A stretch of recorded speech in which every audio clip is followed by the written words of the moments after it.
శశికళ ఆవిడ బతికుండగానే అప్పుడేదో ఫింగర్ ప్రింట్లు వేసే పరిస్థితిలో ఉన్నప్పుడే సంతకం పెట్టేసేసి శశికళ సీఎం అని గనక జయలలితతో చెప్పించేసి ఉంటే శశికళకు వచ్చి ఉండేది.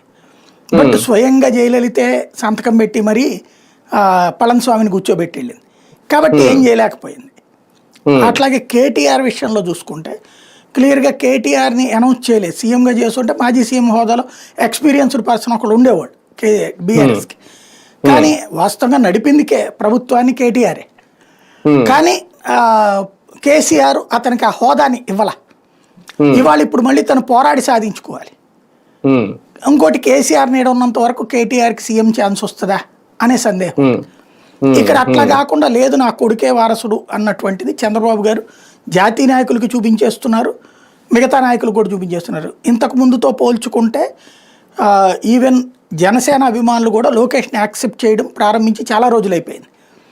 ఆ విధంగా వాళ్ళ సోషల్ మీడియా జాగ్రత్తగా మౌల్డ్ చేయగలిగింది. ఏది వీళ్ళిద్దరి బంధాన్ని, పవన్ కళ్యాణ్ లోకేష్ చక్కటి బంధంగా ఉన్నారు, చూడు అన్న అన్న అని ఎలా పిలుస్తారు. ఈవెన్ లోకేష్ కూడా స్ట్రాటజిక్గా పవన్ కళ్యాణ్తో ఎలాంటి విభేదం లేకుండా చూసుకున్నారు. ఎప్పటికప్పుడు కలిసి హుందాగా ప్రవర్తించడం నేర్చుకున్నారు. కాబట్టి ఇద్దరి మధ్యన అరమరికలు లేని స్నేహం లాగా కనిపిస్తుంది. ఇప్పుడు పెద్ద కొడుకు చిన్న కొడుకు, పెద్ద కొడుకు పవన్ కళ్యాణ్ అయితే చిన్న కొడుకు లోకేష్.